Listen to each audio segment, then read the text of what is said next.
بسم اللہ الرحمن الرحیم۔ نحمده و نصلی علی رسولہ الکریم، اما بعد، اعوذ باللہ من الشیطان الرجیم، بسم اللہ الرحمن الرحیم۔ سب دیکھنے والوں اور سننے والوں کو میرا سلام۔ رب اشرح لی صدری ویسر لی امری واحلل عقدۃ من لسانی یفقہوا قولی۔ آج کے ویڈیو میں ایک بہت حساس موضوع لیے، ایک بڑا ٹچنگ ٹاپک لیے آپ کے سامنے موجود ہوں، اور امید رکھتا ہوں کہ میرے سب ویورز، میرے سب دیکھنے والے اس ویڈیو کو پورا دیکھیں گے، کیونکہ اس ویڈیو میں کئی پہلو ہوں گے، کئی باتیں ہوں گی، اور جو آخر تک نہیں دیکھے گا وہ سمجھ بھی نہیں پائے گا اور وہ کچھ حاصل بھی شاید نہ کر پائے۔ تو میں چاہوں گا آپ کا ساتھ ویڈیو کے اختتام تک رہے۔ آج کا ویڈیو، آج کا یہ منظر نامہ آپ کے سامنے ایک موضوع جو لیے ہوئے ہے وہ ہے انسانی شر۔ انسان کا عجب معاملہ ہے، جب وہ کسی بیماری کا شکار ہو جائے، کسی خرابی کا شکار ہو جائے، کسی مشکل سے دوچار ہو جائے، تو اس کے ذہن میں عجب عجب خیالات آنے لگتے ہیں۔ وہ سوچنے لگ جاتا ہے میرے خلاف کسی نے کچھ کر دیا، مجھے کسی کی نظر لگ گئی، مجھ پر جادو ٹونا آسیب ہو گیا۔ اور وہ کیوں ایسا نہ سوچے کہ اس کا خالق اللہ تعالیٰ بھی تو قرآن میں خود بیان کر دیتا ہے کہ یہ انسان کے خلاف چال چلنے سے باز نہیں آتا۔ کبھی اللہ تعالیٰ قرآن میں فرما دیتے ہیں خود کہ انسان پناہ مانگو میری، کن چیزوں سے؟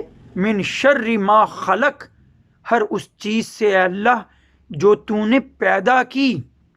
کبھی کہا جاتا ہے وَمِن شَرِّ النَّفَّاثَاتِ فِي الْعُقَدِ، اے اللہ گروں پر پڑھ پڑھ کر پھونک مارنے والیاں، جادو ٹونے کرنے والیاں جو ہیں، ان کے شر سے بھی تیری پناہ۔ کبھی کہا جاتا ہے وَمِن شَرِّ حَاسِدٍ إِذَا حَسَدَ، حسد کرنے والوں کے حسد سے بچتے ہوئے اللہ تیری پناہ میں آنا چاہتا ہوں۔ اور اللہ تو خود بیان فرما دیتا ہے کہ یہ چالیں چلنے والے، یہ گیروں پر پڑھ پڑھ کر پھونکنے والے، یہ حسد کرنے والے کون ہیں؟ من الجنت والناس، جنات میں سے، شیاطین میں سے بھی ہیں، لیکن انسانوں میں سے بھی ہیں۔ تو سب سے پہلی بات تو یہ کہ انسان ہی انسان کا ویری ہو جاتا ہے، انسان ہی انسان کے خلاف چل نکلتا ہے، اور پھر اس چال چلنے میں وہ بہت کچھ کر جاتا ہے۔ ایسا کیوں ہوتا ہے؟ اب دوسری بات کی طرف بھی آ جائیے، ہوتا کیوں ہے ایسا؟ کیا وجوہات ہیں کہ انسان کے خلاف چل نکلتا ہے؟ تو سنیے گا، یہ انسانی سوچ جو ہے نا، یہ انسان کو بہت صحیح مقام پر بھی پہنچا دیتی ہے اور غلط راہوں کا انتخاب بھی کروا دیتی ہے۔ دلوں میں برے خیالات آ جائیں، کسی کے لیے بدگمانی آ جائے، تو یہ سوچ ہمیں کہیں کا رہنے نہیں دیتی۔ کبھی تعصب ہمیں جینے نہیں دیتا کہ اپنے آپ کو برتر اور دوسرے کو کم تر سمجھ لیتے ہیں۔ کبھی فخر اور حسد ہمیں ناکارہ ذہن کا مالک بنا دیتے ہیں۔ کبھی آپس کی دشمنی، بغض و عداوت ہمیں اس مقام پر لے جاتی ہے کہ ہم مخالف کے خلاف کوئی چال چلنے سے بھی اپنے آپ کو نہیں روک پاتے۔ کبھی کسی مقابلے میں مسابقت کا خیال، آگے بڑھنے کا خیال، دوسروں کے خلاف چالیں چلنے، دوسروں کے خلاف مکر و فریب کرنے پر ہمیں آمادہ کر دیتا ہے۔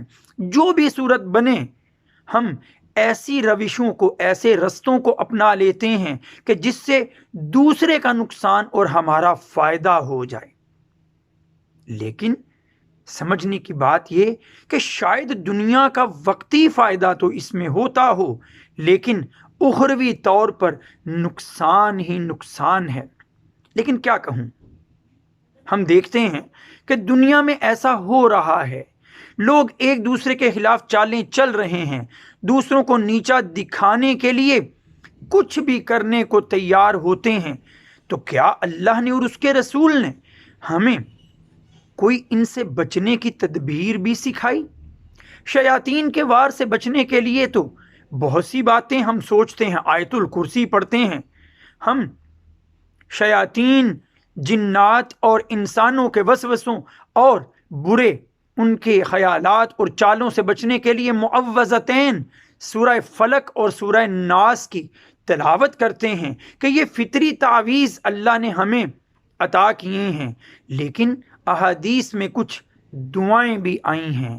تو آخری بات آج یہی کہنا چاہوں گا آپ سے کہ اگر آپ کسی وسوسے کا شکار ہیں بھی، آپ یہ گمان کرتے ہیں کہ مجھ پر کسی نے کچھ کر دیا، آپ کو محسوس ہوتا ہے کہ شاید جادو ٹونے آسیب کا آپ شکار ہیں، کسی بیماری کا نظر بد کی وجہ سے شکار ہیں، تو یاد رکھیے ہر بات کا علاج ہمارے مذہب اسلام نے ہمیں بتایا ہے۔ ذرا سنیے گا، ایک دعا بڑی آزمودہ، بڑی کارآمد دعا سن لیجئے، پہلے بھی پہنچا چکا ہوں آپ تک، پھر کہہ رہا ہوں، بسم اللہ الذی لا یضر مع اسمہ شیء فی الارض ولا فی السماء وہو السمیع العلیم، کہ اے اللہ تیرے نام کے ساتھ، کہ جس نام کے ساتھ کوئی مصیبت، کوئی تکلیف نہیں چھو سکتی ہمیں، نہ زمین میں نہ آسمانوں سے، اور اے اللہ تو ہی ہماری دعاؤں کا سننے والا اور سب علم رکھنے والا ہے۔ پھر سنن ابو داؤد میں حدیث نمبر 3889 اور جامع ترمذی کی حدیث نمبر 2201 میں ہمیں ایک دعا سکھائی گئی ہے۔ وہ دعا کیا ہے؟ اعوذ کے الفاظ کے ساتھ بھی اور اعوذ کا ان الفاظ کے ساتھ بھی موجود ہے۔ اعوذ بکلمات اللہ التامۃ من شر ما خلق، بعض روایات میں یہاں تک الفاظ آتے ہیں، اور بعض میں الفاظ یوں ہیں، اعوذ بکلمات اللہ التامۃ من شر کل شیطان وہامۃ ومن کل عین لامہ۔ اور پھر ایک دعا، ایک مختصر سی دعا صحیح مسلم میں آئی، اعوذ باللہ وبقدرتہ من شر ما اجد واحاذر، اے اللہ میں تیرے نام کے ساتھ اور تیری قدرت کے ساتھ بچنا چاہتا ہوں اس تکلیف سے جو مجھے حاضر ہے اور جو مجھے خدشہ لاحق ہے۔ اللہ تعالی ہمیں یہ دعائیں یاد کرنے اور ان کو اپنی زندگیوں کا حصہ بنانے کی توفیق عطا فرمائے۔ وآخر دعوانا ان الحمد للہ رب العالمین۔ السلام علیکم۔